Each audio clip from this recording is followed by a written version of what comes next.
Hi guys, your most welcome to this channel. This is Ashif Ali और on the Limra classes. बच्चों, आज की class में मैं आपको कराने वाला हूं कॉन्सेप्ट नंबर 6, जो कि हमारे कैश फ्लो स्टेटमेंट के जितने भी कॉन्सेप्ट चलते आ रहे थे, हालांकि हमने 5 कॉन्सेप्ट पहले कर लिए हैं। आज मैं आपको 6 कॉन्सेप्ट सिखाने वाला हूं, जो कि मोस्ट इंपॉर्टेंट, थोड़ा सा कॉम्प्लिकेशन तो इसकी रखी रह जाएगी जब मैं समझाने पर आऊंगा। बस आपको आंख नाक कान खुले रखने हैं, कॉपी पेन लेनी है, एक साइड बैठना है और मेरी वीडियो को बहुत ध्यान से देखना है। तो आइए फिर शुरू करते हैं। कॉन्सेप्ट नंबर 6 में हमें क्या बोला गया है। तो बच्चों, यहां पर concept number 6, preparation of asset account both method. कहने की बात यह है, आपको यहां पर दोनों अकाउंट बनाने सीखने हैं। जो भी एसेट अकाउंट के 2 अकाउंट मतलब हमारे बनेंगे। ये आपका वैसे देखा जाए तो कॉन्सेप्ट 11th क्लास का है, हालांकि आपने समझा भी होगा। अगर नहीं भी समझा तो इसलिए मैं से 12th क्लास में एक बार दोबारा समझा रहा हूं, कोई कॉन्सेप्ट रह ना जाए और क्वेश्चन में कोई दिक्कत आ ना जाए, सिर्फ यही रीजन है। तो केस 1 में मैंने बोला है, when provision for depreciation account is given in balance sheet. अगर आपको बैलेंस शीट के एक्सट्रैक्ट में provision for depreciation account given होता है तो उस कंडीशन में आप क्या करने वाले हो। तो देखो, ये है मेरा बैलेंस शीट का एक्सट्रैक्ट पूरा का पूरा, मतलब एक पॉइंट उठाया सिर्फ मशीनरी का। मशीनरी क्लोजिंग बैलेंस दे रखा है मेरे को 15 लाख और ओपनिंग बैलेंस दे रखा है 14 लाख, और इसी के अंदर मुझे एक्यूमुलेटेड डेप्रिसिएशन दे रखा है। भाई डेप्रिसिएशन को हम एक्यूमुलेटेड डेप्रिसिएशन भी कहते हैं, ये तो आपको इसके घर का नाम पता है, बचपन से ही पता है, ठीक है। तो ये मैंने नीचे भी एरो डालकर लिखा हुआ है एक्यूमुलेटेड डेप्रिसिएशन। अगर ये बैलेंस शीट में गिवन है तो देखो आप, बैलेंस शीट में गिवन है, इसका एक्यूमुलेटेड डेप्रिसिएशन क्लोजिंग दे रखा है मेरे को 1 लाख और ओपनिंग दे रखा है 50,000। सिंपल सी चीज है, आपको इतनी बात तो पहले से ही पता है, ठीक है। अब ये जो बच्चों मशीनरी का अमाउंट दे रखा है ना दोनों तरफ, इसे हम क्या नाम देते हैं, कॉस्ट। और ये एक्यूमुलेटेड डेप्रिसिएशन क्या होता है हमारा, डेप्ट। सिंपल सी चीज है। और नीचे जो ये बैलेंस बचता है एक्यूमुलेटेड डेप्ट को खत्म करने के बाद, ये जो 15 लाख में से 1 लाख हमारा एक्यूमुलेटेड डेप्ट माइनस कर दिया हमने, तो ये जो अमाउंट है 14 लाख रुपए, इसे हम नाम देते हैं बुक वैल्यू का, या फिर इसके अलावा कहते हैं return down value. Same condition यहाँ पर भी आती है। 14 लाख में से अगर 50,000 आप एक्यूमुलेटेड डेप्रिसिएशन को माइनस करते हो तो जो नीचे अमाउंट बचा हुआ है इसे आप या तो बुक वैल्यू बोलोगे या फिर बोलोगे रिटर्न डाउन वैल्यू। हालांकि बच्चों ये चीज सॉल्यूशन नहीं है, सॉल्यूशन अभी हमारा स्टार्ट होगा, बट मैं क्वेश्चन को ही आपको इस तरीके से समझाकर चल रहा हूँ कि जब सॉल्यूशन आए उसमें कहीं कंफ्यूजन क्रिएट ना हो। तो इसके नीचे क्वेश्चन में ही हमें एक पार्ट बोला गया है कि जो मशीन का पार्ट है जिसकी कॉस्ट 50,000 है। भाई देखो, मशीन कितने की है, 15 लाख रुपए की मान लो, उसमें से एक छोटा सा पार्ट जिसकी कॉस्टिंग 50,000 रुपए है, whose book value is 40,000। Costing 50,000 है, बुक वैल्यू 40,000 है, वॉज सोल्ड फॉर ₹38,000। अब हमें इसमें काफ़ी सारी चीज़ें निकालनी पड़ेगी। कैसे निकालनी पड़ेंगी, देखो मैंने सॉल्यूशन हालांकि पहले लिख दिया है, मैं धीरे धीरे करके लिखता, आप देखते कंफ्यूज होते, तो कंफ्यूजन का सारा काम अलग कर दिया। अब देखो, कॉस्ट कितनी बताई इन्होंने मेरे को मशीन की, 50,000, और बोला उसकी बुक वैल्यू कितनी है, 40,000। तो बुक वैल्यू आ रही है यहाँ पर 40,000 रुपये। तो सिंपल सी चीज़ क्या है, कितने रुपए का इसका एक्यूमुलेटेड डेप्ट हो गया, 10,000 रुपए का। भाई 50 में से 10 को माइनस करोगे, कॉस्ट में से एक्यूमुलेटेड डेप्ट को माइनस करोगे, तभी तो हमारी बुक वैल्यू आ रही है। तो मैंने कॉस्ट में से एक्यूमुलेटेड डेप्ट को माइनस किया, तभी तो मेरी क्या आई, बुक वैल्यू। तो मेरे पास गिवन क्या था, एक तो बुक वैल्यू गिवन थी और यहाँ पर कॉस्ट गिवन थी। ये हमने क्या करा है, ये खुद से निकाला है। ये क्या करा है हमने बच्चों, खुद से निकाला है। एक्यूमुलेटेड डेप्ट के बारे में पता लग गया। अब उसके बाद नीचे लिखा हुआ है सेल वैल्यू। क्या लिखा हुआ है, सेल वैल्यू। सेल कितने में करी है वो मशीन, 38,000 रुपये में, तो मैंने यहाँ पर लिख दिया 38,000 रुपीज़। अब एक बात बताओ, बुक वैल्यू है 40,000, सेल करी 38,000 की, तो उस पर कितना लॉस हो गया, सिंपल सा 2,000 रुपये का हमें क्या हो गया यहाँ पर, लॉस हो गया। तो ये तो था मेरा, मैंने यहाँ पर क्या क्या निकाला, एक तो sale on loss on sale, मेरे को पता लग गया क्या नुकसान हुआ है, 2,000 रुपये का।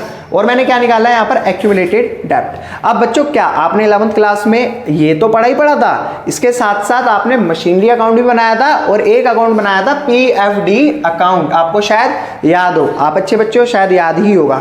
अब देखो, मशीन अकाउंट बनाने के लिए, मशीन अकाउंट हमारा कौन सा अकाउंट है, एसेट अकाउंट है। सिंपल सी चीज है, एसेट अकाउंट है। और एसेट अकाउंट का रूल क्या कहता है कि जब भी कभी एसेट बढ़ेगी तो वो क्या होगी, डेबिट, और घटेगी तो क्या होगी, क्रेडिट। अगर एसेट अकाउंट में हम ओपनिंग बैलेंस डालते हैं तो स्टार्टिंग में ओपनिंग बैलेंस जाता है डेबिट साइड और क्लोजिंग बैलेंस आता है क्रेडिट साइड। तो बस इतनी बातें ध्यान रखनी है और सीधा मशीन अकाउंट को बनाना शुरू कर देना है। आपने सिंपल टैबुलर फॉर्मेट बनाया एक मशीन अकाउंट का, ठीक है, उसके अंदर अमाउंट के कॉलम और ये हमारे पार्टिकुलर्स, सिंपल सी चीज, आपको कुछ नहीं करना। देखो मशीन अकाउंट जो हमें मतलब बनाने जा रहे हैं, इसका ओपनिंग बैलेंस भी और क्लोजिंग बैलेंस भी है। सिंपल सी चीज़ है। मैंने आपको क्या बताया बच्चों, जब भी कभी मशीन अकाउंट बनाओगे, क्योंकि ये एक एसेट अकाउंट है, आपको क्या करना पड़ेगा, जो ओपनिंग बैलेंस होगा, मैं इसके आगे लिख भी देता हूँ, ये क्या है मेरा ओपनिंग बैलेंस है, जो कि डेबिट साइड आएगा। अब ओपनिंग बैलेंस यहाँ कहाँ दे रखा है, ये है ना ओपनिंग बैलेंस 31 मार्च 2020, और ये कौन सा बैलेंस है, क्लोजिंग बैलेंस 2021 का 31 मार्च। तो जो ओपनिंग बैलेंस है उसका अमाउंट आपको डालना है डेबिट साइड, पहला पॉइंट।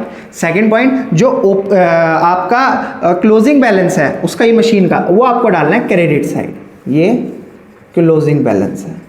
कंफ्यूज नहीं होना बिल्कुल भी। पहले मैंने क्या बताया, ओपनिंग बैलेंस डालना है, दूसरा क्लोजिंग बैलेंस डालना है, इतना काम खत्म हो गया। इसके बाद सिंपल सा आपको ये काम करना है कि आपको पता होनी चाहिए कि आपकी मशीन जो सोल्ड करी, कितने में करी, 38,000 रुपये में, 38,000 में सोल्ड करी है। देखो आप क्वेश्चन में लिखा हुआ है मशीन वॉज सोल्ड फॉर ₹38,000। अब जब हमारी मशीन घट रही है, मैंने आपको क्या बताया, जब भी कभी एसेट अकाउंट घटता है तो उसे हम क्या करते हैं, क्रेडिट।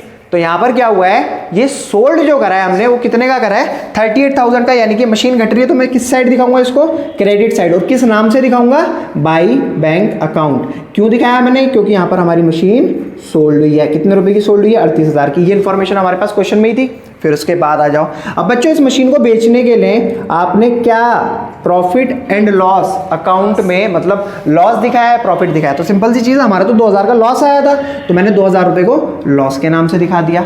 इसके बाद तीसरी जो चीज़ होती है वो होती है हमारी प्रोविजन फॉर डेप्रिसिएशन अकाउंट। अब इसमें पीएफडी देखा आपने, एक्यूमुलेटेड डेप्ट कितना आया था इसमें, 10,000, तो वो 10,000 हमने यहाँ लिख दिया। बच्चों ये 11th क्लास का कॉन्सेप्ट है, 12th का कुछ भी नहीं है। ये तीन चीज़ें आप पहले भी डालते आए हो, जब आपने मशीनरी अकाउंट और प्रोविजन फॉर डेप्रिसिएशन अकाउंट बनाया तब भी इन चीज़ों को डाला है, शायद आपको याद ना हो। तो ये तीन चीज़ों का आपको खास तौर पे ध्यान रखना है, कितने की सेल हुई, कितने का नुकसान हुआ और कितना हमारा उसके ऊपर डेप्ट लग गया। तो ठीक है, 38, 2, 40 और 10, 50, सिंपल सी चीज़ है। और नीचे हमारा जो क्लोजिंग बैलेंस था 15 लाख, इन सबको ऐड करेंगे तो कितना आ गया, 15,50,000। अभी और भी बहुत सी बातें हैं इसके अंदर बताने वाली, वो मैं पहले आपको अकाउंट पूरा प्रॉपर कराने के बाद उसके बाद से बताना शुरू करूंगा। अब ये जो हमारा 15,50,000 आया है, इसे हम लेकर आएंगे डेबिट साइड।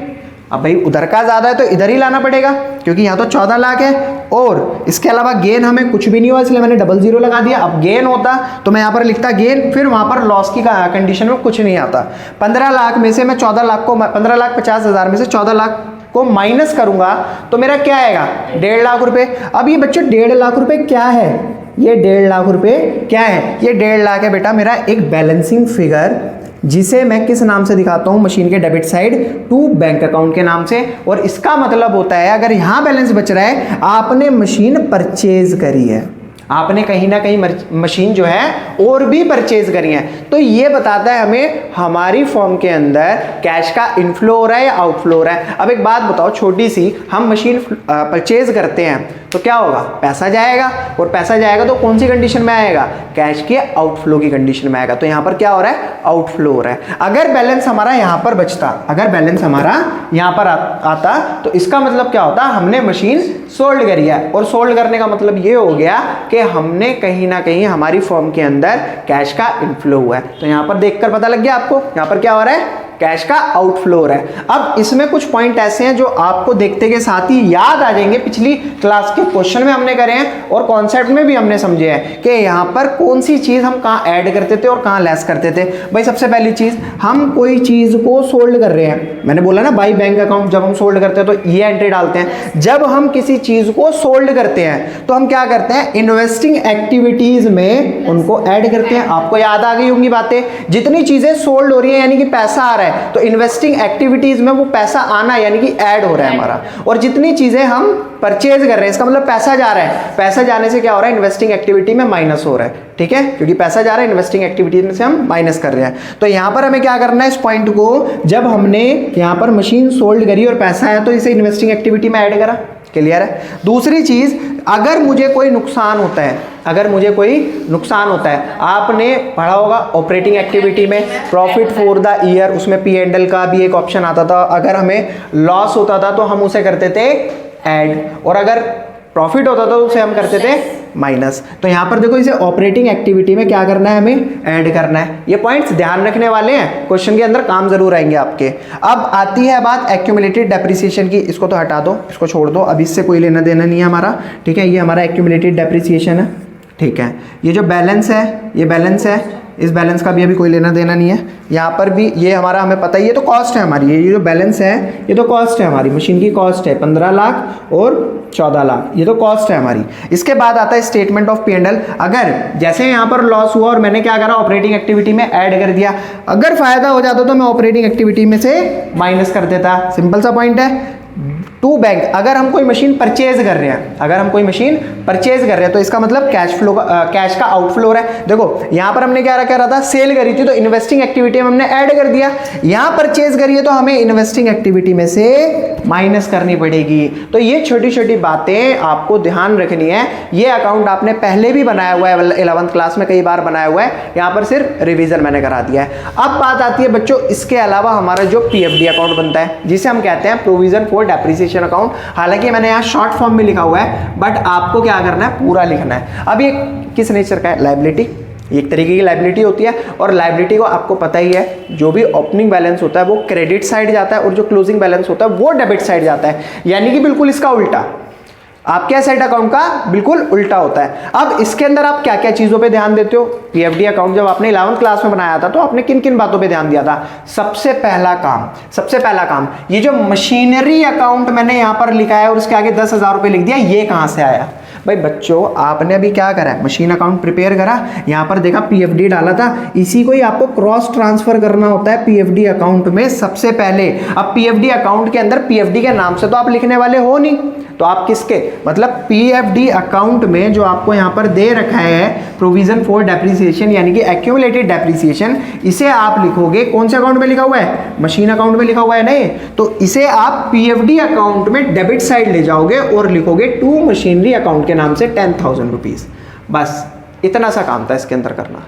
इसके अलावा छोटी छोटी दो बातें हैं, वो आपने यहाँ भी करी है और आपको यहाँ भी करनी है। आपको ओपनिंग बैलेंस जो बैलेंस शीट के अंदर दे रखा है, कहाँ है ओपनिंग बैलेंस, ये है। तो मैंने क्या बताया, ओपनिंग बैलेंस लायबिलिटी अकाउंट में किस साइड आता है, क्रेडिट साइड। तो क्रेडिट साइड मैंने क्या, किस नाम से डाला, bye depreciation account, sorry by balance BD 50,000। देखो 50,000 दे रखा है ओपनिंग बैलेंस, और आपको क्लोजिंग बैलेंस किस साइड डालना है, डेबिट साइड। किस नाम से, टू बैलेंस CD। ओपनिंग कितना है मेरा, 1 लाख रुपए, तो मैंने डाल दिया यहाँ 1 लाख। मैंने ये अमाउंट भी डाल दिया, मैंने ये अमाउंट भी डाल दिया, मैंने ये वाला भी डाल दिया। अब देखो ऐड करने पर किधर ज्यादा आ रहा है, 10,000, 1,10,000 पूरा आ गया। ये कितना हो गया, मतलब इन दोनों को ऐड करा 1,10,000, फिर इसी अमाउंट को मैंने यहाँ डाल दिया 1,10,000। अब इस 1,10,000 में से अगर मैं 50,000 रुपए को माइनस करूंगा तो कितना आ जाएगा, 60,000 रुपए। तो ये जो 60,000 रुपए आया है, ये मेरा एक्चुअल डेप्रिसिएशन आया है कि 60,000 रुपीज मेरा एक्चुअल डेप्ट लग गया। सिंपल सी चीज है, कुछ भी कॉम्प्लिकेटेड नहीं था। और इस डेप्ट को आपको याद भी आ गया होगा, आप क्या करा करते थे, आप याद करो, जब आप NBPT निकाला करते थे तो वहां पर आप वो ऑपरेटिंग एक्टिविटी हुआ करती थी, तो उसमें डेप्ट को ऐड करा करते थे। तो बस आपको ऑपरेटिंग एक्टिविटी में डेप्रिसिएशन को ऐड करना है, सिंपल सी चीज है। ये था मेरा पूरा का पूरा केस 1, यहां से जो शुरुआत हुई थी और यहां तक PFD अकाउंट तक, ये था मेरा केस 1। आई होप आपको बहुत अच्छे तरीके से समझ आया होगा। अगर नहीं समझ आया तो आप मेरे को कमेंट सेक्शन में मेंशन करके बता सकते हैं, शायद मैं कुछ और तरीके से आपको समझाने की कोशिश करूं। बाकी अभी हम चलते हैं इसके केस 2 पर बच्चों, इसके केस 2 पर हम चलते हैं और इस पर चर्चा करेंगे। देखो इसमें क्या बोला है, when provision for depreciation account is not given in balance sheet is।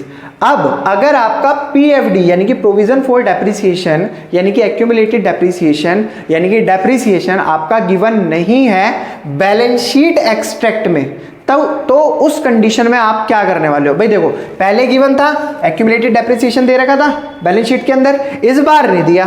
अब नहीं दिया तो हमारा तो काम आसान हो गया, हमें तो कुछ ज्यादा सर पे जोर देने की जरूरत है ही नहीं। तो अब आप क्या करोगे, क्वेश्चन को थोड़ा सा और आगे पढ़ते हैं।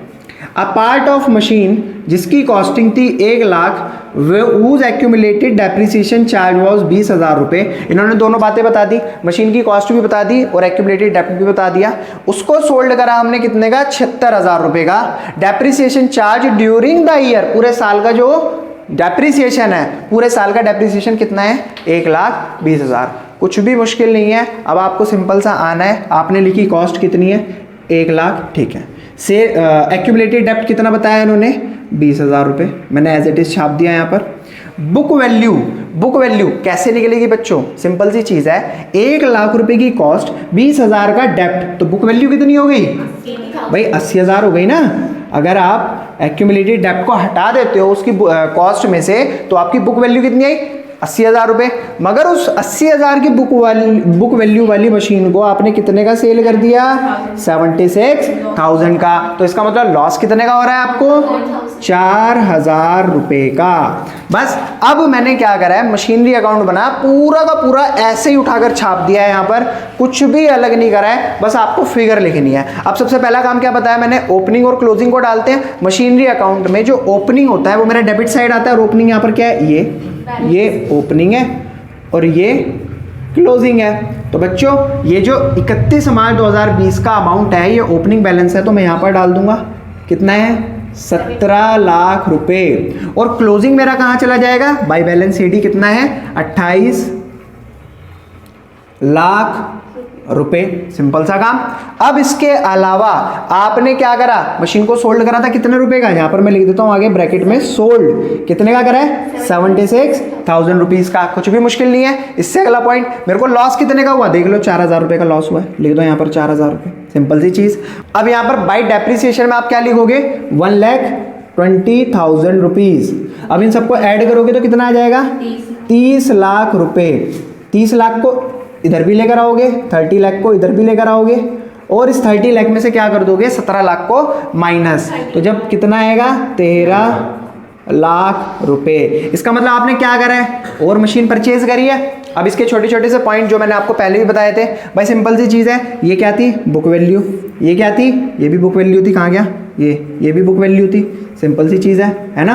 अब इसके नीचे जो है ये हमने परचेज करा है, यानी कि परचेज करने पर हमारे पास मशीन आई, तो मशीन आने से क्या हो गया, कैश का आउटफ्लो हुआ। कैश का आउटफ्लो हुआ तो हम क्या करेंगे, इन्वेस्टिंग एक्टिविटी में से माइनस करेंगे। देखो मैंने यहाँ भी यही बताया था, इन्वेस्टिंग एक्टिविटी में से माइनस करेंगे। इसके बाद यहाँ पर मशीन सोल्ड करी, यानी कि सोल्ड करने से मशीन तो चली गई, पैसा आ गया। जब पैसा आया तो हम क्या करेंगे, इन्वेस्टिंग एक्टिविटी में ऐड करेंगे, ठीक है। जब हमें लॉस होता है तो हम ऑपरेटिंग एक्टिविटी में क्या करते हैं, ऐड करते हैं, और प्रॉफिट होता है तो माइनस करते हैं। तो यहां पर हमें लॉस हो रहा है तो हम ऑपरेटिंग एक्टिविटी में ऐड करेंगे। फिर इसके बाद बाय डेप्रिसिएशन अकाउंट कितना दे रखा है, 1,20,000। अब आपको याद आ गया होगा, NBPT निकाला करते थे, वहां पर डेप्रिसिएशन को क्या करते थे, ऐड, तो वो हम ऑपरेटिंग एक्टिविटी में ऐड कर देंगे। तो ये थी बच्चों आज के पूरे कॉन्सेप्ट नंबर 6 की कहानी। आपको जब बोला था एक्यूमुलेटेड डेप्रिसिएशन बैलेंस शीट के अंदर है, तो आपको ये पूरा का पूरा कार्यक्रम करना है, ठीक है। और जब आपको बोला जाए बैलेंस शीट के अंदर PFD यानी कि एक्यूमुलेटेड डेप्रिसिएशन नहीं है, तो आपको PFD अकाउंट नहीं बनाना। समझ आ गई मेरी बात। तो ये पूरा का पूरा अगर कॉन्सेप्ट आपको अच्छे से समझ आया है तो प्लीज़ वीडियो को लाइक कमेंट शेयर जरूर करना।